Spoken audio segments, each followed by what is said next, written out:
Welcome everyone to today's alum Zoom conversation. My name is Melissa Bostrom and I'm the Assistant Dean for Graduate Student Professional Development in the Graduate School. And today's event is co-sponsored with the Office of Postdoctoral Services. Molly Starback, the director, is here as our co-pilot for this event. Thank you for being here, Molly. I'm delighted to introduce today's guest, Mark Dudley, who is Director of Merit Scholarship Programs with Duke's Office of University Scholars and Fellows. Dr. Dudley received his bachelor's degree in political science from Washington University in St. Louis and came to Duke for his master's and PhD in political science. While he was a graduate student, Mark served as a graduate assistant and instructor. He completed the certificate in college teaching, and he served as an administrative intern in the graduate school. He also began volunteering as a college advisor. After completing his PhD in 2016, he was hired as an assistant director of undergraduate admissions, literally across the street from the graduate school. By the time he left the Office of Admissions, he had been promoted to senior admissions officer and senior academic advisor. In November 2021, he began a new role at Duke as Director of Merit Scholarship Programs with Duke's Office of University Scholars and Fellows. So we're so pleased to welcome him back virtually to the graduate school and continue his welcome here at Duke. So we'll begin today's conversation with the 5 career questions that we ask all our guests, and then we'll move on to address questions that came in through the registration as well. Since we're a small, intimate audience, please feel free to pop questions into the chat or let us know if you'd like to ask follow-ups during the conversation. So please join me in a warm round of virtual applause for Dr. Dudley. Well, thank you. It's great to be here. It's great to be back. Thank you for this invitation. Thank you for the warm welcome. It's a real, delight to be here today, and I'm glad to share some of my own perspectives as somebody who was in your shoes, a number of years ago. I won't say the exact number of years ago, not too long ago, although the years are ticking by. So this is a topic that, looking into careers in alternate AC or alt AC, it's something that's been on my mind for, a long time now. And if I can offer some perspective from my own journey and some of the things I learned along the way, the good lessons, the mistakes, and all of the above, I'm happy to do so. But first and foremost, I want to let you know that I wouldn't be in this position right now and all previous positions without Dean Bostrom, so many other folks at the Duke Graduate School. We're really privileged to be at a place like Duke that has so many wonderful support staff and professionals who are dedicated on students, student development, student well-being, student mental health. So you don't have to make this journey alone. I had no part of this process, and I hope that you are taking advantage of many of the resources that they provide, but also just the fact that they're really fun, nice, interesting people. So that's another win-win situation for you there. So I have a couple of the questions that I think everybody's answering. Those are the 5 career questions, and then some others that were sent in. So I'm assuming I'll just sort of go point by point here. The first question is a little bit about my background. Yeah, so as Dean Bostrom said, I was at Duke in the political science department for about 6 years here. And during that time, I was discovering that I wasn't necessarily meant to go into academia. So I enjoyed my department, I enjoyed my subject area, but I didn't see that the sort of intended career path that was laid before me was the one that I was intending to follow. That was something that I think I slowly realized. First, year or so, I was getting hints of it, and then it just sort of built over time. And then by the time it came to the point at which you look at career and long-term options, I was, pretty well aware of the fact that I wasn't really gonna go down the traditional tenure track academic route. It's a scary process. This is something that you've been building up to for many of, for all of us, not only in your graduate program here, but everything you've done prior to this, maybe undergraduate, focus somewhere else, or a job or an internship or a master's program or some professional field. You've really taken on a big risk by saying, I'm going to spend many years pursuing this specialized academic pathway that in many ways has sort of the one obvious outcome, that you become a professor of your subject in your field. And at some point when you have that realization or that discovery that I don't really know if this is the right path, for me at least, and I know for many of my friends, it brought up a lot of questions and doubts about what else was I wrong on? Was this really what I should have done? So I think that's a normal part of the process. So if you have had, deep questions, a lot of personal concern and frustration, that's normal. And that's just the way that this process goes. But the good thing is that you're going to find on the outside or on the back end of it is that you're in a program that does open up a lot of doors, that gives you a lot of transferable experience, that connects you to a lot of people and opportunities. So that was certainly my case. I came into the program all very excited and ready to go. I slowly realized that it wasn't my best fit. And then I spent the last 3 or 4 years working closely with my advisor, working closely with people in my department and others across Duke at finding some more direct transferable skills. And a great thing, no matter where you are in your graduate school journey, there's a lot of opportunities here at Duke for graduate students to do student advising, student mentoring. You can do program coordination. You can work in areas and centers and institutes and labs. And there's a lot of opportunities. And the reality is, as a lot of these are really kind of desperate to get graduate students on board. So talking with folks and finding out what opportunities are out there is a great way to get those transferable skills alongside your PhD. So when I was doing this back in the day, I worked with DukeEngage for 2 summers as a site coordinator with 2 DukeEngage programs, which is a wonderful way to get student experience, mentoring, advising, and also just understanding how to do academic budgeting and how to do programming and things like that. I was able to serve as an intern in the graduate school, which is one of the most transformative and influential experiences that I had. And I'm not just saying that, it really was a wonderful opportunity. I did preparing future faculty. I did the certificate for college teaching. I led the honors thesis program in my department. And none of these opportunities just came to me, but they weren't hard to find. So nothing is going to just fall into your lap. It's just about having a conversation, expressing interest, being curious, and then finding these opportunities and experiences. So all of those came together really well for me. And I know that I wouldn't be where I am today if I hadn't had those opportunities along the way. So when I was leaving, I will say I graduated and I had no job lined up. In fact, for the first couple of months, when I was doing my final summer of employment, I knew that I think it was August 9th was my last day of employment. Up until about mid-July, I didn't have anything lined up. And it was, very concerning. For many of my friends who went down the traditional academic pathway, they had had their job lined up since the previous September. And here I was, already finished with my program and only had a few more weeks of pay and health insurance with nothing lined up. So if you're looking at alt-ac, the other reality is that the career hiring timeline is shifted back considerably compared to the tenure track process. So it may well be that you're going into April or May of your final year, and the job that you'll take isn't even posted yet. So universities operate on a cycle. Summers are a recovery time and a rebuilding time for most divisions and entities across the university. So that's the time during which they're looking for new people to come on board.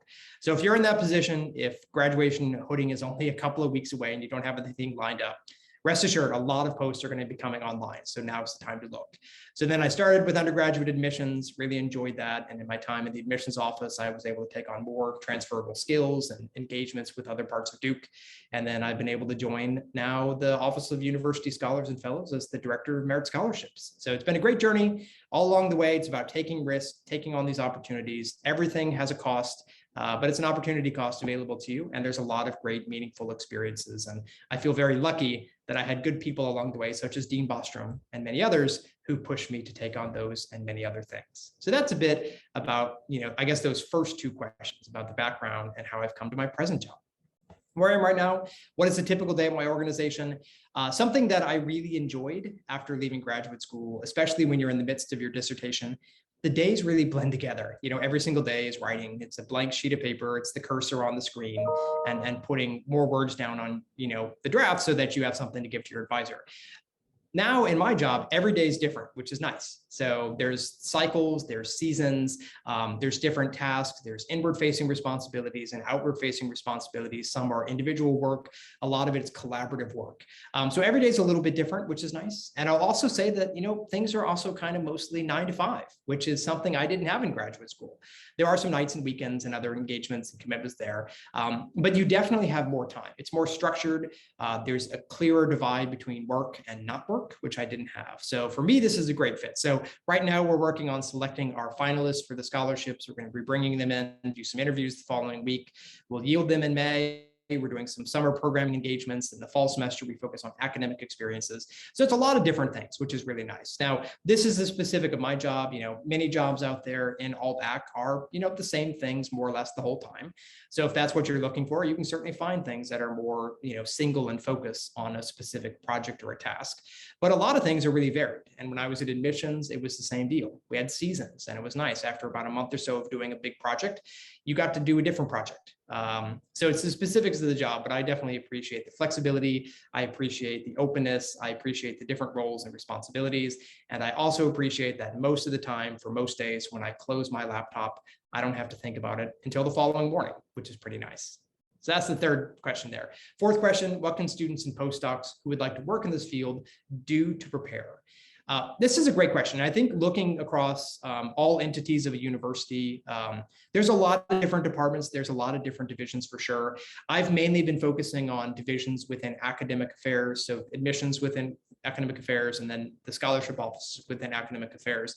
So the great thing is that a necessary prerequisite for the position that I have, and many like it, is that you do need the graduate level training and experience. It is PhD required. So you're all working on that, or you're working on your master's or other intensive graduate program. This is very important and it's a necessary first condition to have these positions. So that's the first thing, that the thing that you're doing right now, whether or not you intend to pursue it as a professor someday, it's the necessary first step to have a position such as this. The next things really come down to the other experiences. So I think graduate programs, mine in particular, was very single focused on, teaching the actual subject and discipline itself, which is great. But these other experiences, they don't just come to you. So taking on the opportunity to do programming, to do, finance. I mean, as unexciting as it is, to actually be able to draft up a budget and manage a budget is a necessary condition for a lot of alt-ac jobs. So taking on that experience wherever you can find it is an important thing to do. Working with students, working in advising and consulting and all of those other things are the transferable skills. So, I think if you're in this position, no matter what your graduate school you're in, I say my advice, step number one is keep going with your academic program. You were brought to Duke to do your degree, to be in your department. So keep doing it as you're able to. The more credentials, the more degrees you have is only going to help you when it comes with alt-ac job searches. So keep on doing that. And then the second piece of advice is look for those transferable opportunities, those other skills. Talk to Dean Bostrom, talk to her team in the graduate school, talk to your department about other opportunities to work with students, to work with programming, to work with administration, maybe even to work with budgets and things like that. So that when you look at your first job out of graduate school, you can say, okay, not only do I have the master's, not only do I have the PhD or whatever degree, but I have these 7 things, these 7 experiences there, and I can talk more in greater detail about those. So sort of do both of those together as you can.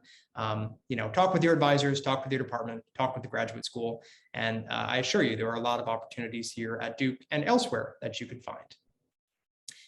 Fifth question, what is the employment outlook for this field given the COVID pandemic? This is a great question. So for our office and our division, everything got shut down right at the beginning of the pandemic, but everything's opening back up. So we're looking to grow, which is nice. We're bringing in new staff members. We've expanded what we're able to do with more programming and more student-focused work. So these are things that are, they were on hold for a couple of years and now they're coming back. And I see that there's a question in the chat here, specific examples of opportunities. Oh yeah, I'll get to that in a second. Apologies. So what is it like here? We're opening, we're getting back to whatever the old normal was back in those precedented times. But this just means we need more people, we have more projects, we have more areas to get involved with, which is pretty great. And I think this is true across the board. We have a lot of programs here at Duke. Just down the hall from us is global education, study abroad. For 2 years, they really weren't able to do much of anything. And now there's been this backlog of a lot of students who want to now go abroad or away because they can. So there's a need for people. There's a need for hardworking people, smart people, dedicated people in our division, across the building that I'm in and across the university. So it was put on ice for a couple of years, but we're roaring back to it and we're up and running right now. Okay, so I think those are those 5 questions. I'm going to go back and talk about specific examples to find finance side experiences. Yeah, this is a tough one. I think, oftentimes, given your program and your specifics, I'll actually step back. I'll say that from what I've seen from my position and looking at other positions, there are two things that a lot of jobs, specifically above the entry level, look for. And those are experiences with budgeting and experiences with personnel management. And those are really hard to come by. Now, Duke does a system where we do a lot of internal training. There's like leadership academies and management academies and training, seminars and sessions for students, or for employees, I should say. But it's hard to get that out of the gate. So this is something where whenever sort of other experiences you're able to take on. So for me, example, I did DukeEngage. I was a summer coordinator for 2 programs there. I was able to manage a budget in those locations. Working with the honors thesis program, I was able to manage a budget and things like that. That's on a very small scale. But when you find these other transferable experiences, as unexciting as it sounds, depending on your interests, it probably is not that exciting. Asking for the opportunity to manage a budget or build a budget, or even just be present when budgets are made are being implemented is a good way to go about that. I mean, a lot of these things, unfortunately, coming out of an academic program, you're not necessarily going to have the experience in. So if you can say, well, I was part of a team, or, I was present and, when these things were being done, and I sat in on the consulting conversations and things along those lines.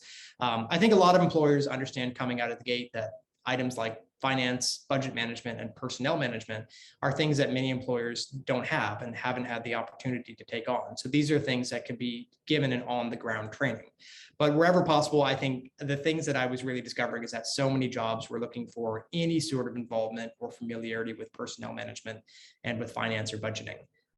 So take on these other experiences, talk to your supervisors, see if there's any way for you to learn, to shadow, to understand, or even to manage some small things on your own. That's sort of how I was able to come by it. But most of it, I will say, was when I actually took my first position outside of graduate school that I was able to learn a little bit more about those areas. Okay. So I had 2 other questions, and I'm happy to just go into those. The first question was, what was my motivation to stay at Duke after my PhD? I've held several roles at Duke. How were you able to navigate these internally? So this is a great question. So I will say, and I think with many people in a position similar to mine, when you start to realize that you are maybe not planning to pursue the academic job market there's an interest or a drive to maybe just drop out of the program. And this is I had folks who just told me flat out, well, if you're not planning on, becoming a professor or going on the postdoc market, then, why don't you just drop out? There are a lot of other jobs out there that have a more regular work hour schedule that pay more than a graduate stipend does. So if you're certain that this is not the pathway you want to pursue, then why would you complete your PhD? For me, I think, my decision to stay was because I knew that I wanted to stay in higher education. Frankly, also, I couldn't think of what else I would do if not for the graduate program. So I'm glad that I didn't make any rash decision. Rather than taking the advice of people to sort of step away from it and focus on finding the other thing. I was in a very fortunate position where my advisors supported me and they gave me their assurances that they are happy for me to look at other opportunities. So that's why I decided to stay with the program, and I'm certainly glad I did. Why did I choose to stay at Duke? Again, I sort of feel like I got really lucky. I knew nothing about Duke when I came to Duke. I'm not from North Carolina, but I found a really great place to call home. I think when I was looking at institution types, Duke has so much that it does in so many great areas and dare I say, in the right way. I feel really proud to be at an institution like Duke because it aligns with my personal viewpoint and values when it comes to how we support students, the community that we build, the focus on academics, scholarship. I was able to find all of that here. And the more I got to know about Duke as I was talking to administrators and leaders, the more excited I got about what was really going on here. So I feel like I got lucky that I just happened to come to a place like Duke that really is doing so many wonderful things in so many wonderful ways. And also just more, I guess, pragmatically or practically, I really found a great place to call home. I really liked living in the Research Triangle. I think Durham is a great place to call home itself. So when I was thinking about other places that I would want to go, I didn't necessarily have anything higher on my list. I think the quality of life came together pretty well here. The actual institution itself was really exciting to me. The number of opportunities and the number of different ways to do so many different things were all here at Duke. So I chose to stay local. Nothing I planned. Again, it was sort of something I realized maybe, in my last year or two that I was planning on staying. And that's been my journey. And I think the more I've met with people at Duke, there are so many stories like mine. who say, well, I came for school, didn't think I was going to stay. That was 30 years ago. So they found something along the way that they liked. I've certainly found something along the way that I've liked. But another great thing about this specific area is that you have every conceivable college or university type within an hour drive of here. So Duke is a very specific institution. You know, most institutions are not like Duke, size and enrollment and scope and focuses and things like that. But you can go small liberal art, you can go large flagship state universities. You can do historically, historic community colleges and public institutions and mostly online institutions. I mean, really every type of college is represented here in this area. And through the help of the folks at the graduate school, I was able to do preparing future faculty over at Elon, but we also did site visits to Durham Tech.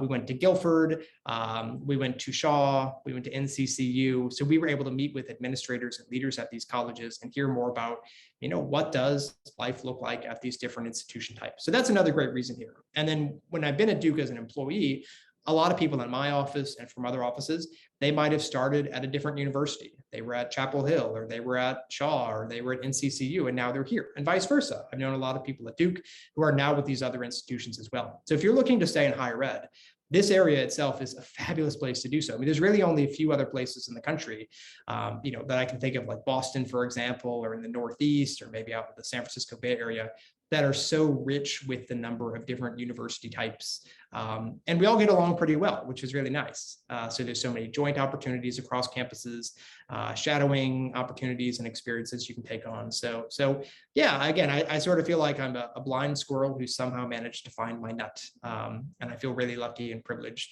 that that's here at Duke, and that's also here in the Durham and Research Triangle area. What is the best way to go about preparing and eventually finding administrative positions in academia? For this, I think it's important to really be open. Now, this is something I will say that when I first started out of the graduate school, I admittedly was looking at positions that didn't require what I had done for the previous 6 years. The first job I took out was a position that required a bachelor's degree. It was a job that I could have, possibly gotten without spending 6 years in graduate school. So that was sort of an odd dynamic to pursue. And I had a lot of folks who were asking, well, why are you going into this? And then when I took my first position, I had a lot of people, believe it or not, I had people that I'd meet on the road as I was doing my job, or even other people from my program and department who asked, why am I doing this position? Why am I doing a job that was essentially starting with 21 and 22-year-olds? What was I doing here? The answer was because I really liked it. I knew that I liked the work of the position. But I also understood that even though I had spent 6 years developing a skill set and gaining some academic credentialing, the reality was that a lot of it was not directly related to many of the jobs that I was interested in pursuing. So I sort of took on the mindset that what I was doing after graduate school was the first steps in learning new skills and gaining new experiences and putting new things on my resume. In many ways, I was rebuilding my resume. When I started in my first position out of graduate school, I had a couple of lines about the education, but beyond that, it was kind of a blank sheet. So I needed to really, humble myself and sort of be open to the fact that, you need to start over. If you want to pursue down a different pathway, talk to the people who are there and get a sense from them, what are the skills I need to know? What are the experiences I need to have? What are the challenges that I should face and the opportunities that I should take on? And then work on doing that. And that can definitely be a hard pill to swallow, because I saw many people in my program and in my cohort who are doing much more involved things, much higher level things, much more financially lucrative things. So that was definitely challenging. And I won't lie, I definitely questioned what I was doing at some points, but I knew that it was the right path for me. I knew that it was building to something bigger. And I also knew that I really enjoyed the work. So I felt lucky there. So I think it's to be open to things, to understand that you might not be hired in at sort of a higher level position right away. And that's perfectly fine. The great thing about alt-ac, and not only at Duke, but any other places, is that there are thousands of different alt-ac jobs. And if you look at the people who occupy higher positions like directors and assistant deans and vice provosts and things along those lines, they did not take that job out of graduate school. They took many different jobs and were there for a couple of years, went up to a different position. Maybe they changed universities, whatever it is. It is not a one-step, you're done situation, like it sometimes appears if you're, going to academia. Maybe you get hired as a TT job out of graduate school, you get tenure 4 years later, and that's it. Your career's done. I mean, it's very unlikely that that's going to be the way it works in alt ac. So don't think of that as a problem or a detriment. You are here, especially in your first couple of years on whatever position you take, to learn, just as you were when you showed up to Duke those years ago and starting your academic program. You're there to learn day one, square one, lots of different pathways in front of you. So don't be afraid to take on those different positions, even if the level or the actual role itself might be not exactly what you were expecting. Keep at it, take it as a learning opportunity, network with other folks, and then you'll find that you're really on the right pathway. So that was my experience. I don't want to generalize too much from that, but I have talked to a lot of other folks who work in positions similar to mine, and that was a story they say. They said, I never really thought or planned that, when I came here for graduate school, this is what I'd be doing, but I couldn't be happier doing what I am doing. Okay, I know that was a lot. I see questions come in. I'm also happy to talk about any other things. So question came in. I know that on the tenure track side, there's a clear progression expectation that all of your full-time roles will be in a higher education sector. Is it similar for alt ac positions, or is there a way to be more nimble between higher ed and other sectors? Yeah, it's a great question. I think that the answer is yes. There are a lot of folks in higher ed and alt ac who started outside of university settings. I think that that's maybe less common in my specific fields and areas. Almost everybody in my division did spend the majority of their careers or all of their careers at an institution of higher education. But if you look across the board, there are many folks here at Duke and other colleges who were outside of a university for a decade or more. So it's really the specifics of what the job actually is. But here in the academic affairs division, which is my division here at Duke, nearly everybody has sort of spent most, or if not all of their career at one university or another. But it's always varied. And one of the skills that, when I was meeting people who had positions I was interested in, this is something the graduate school taught me, was to do those informational interviews. So the good thing about Duke is that people here are typically really friendly and they're really eager to talk to folks. So if you as a graduate student email somebody that has a job you're interested in learning more about and just say, hey, I'm a second-year grad student.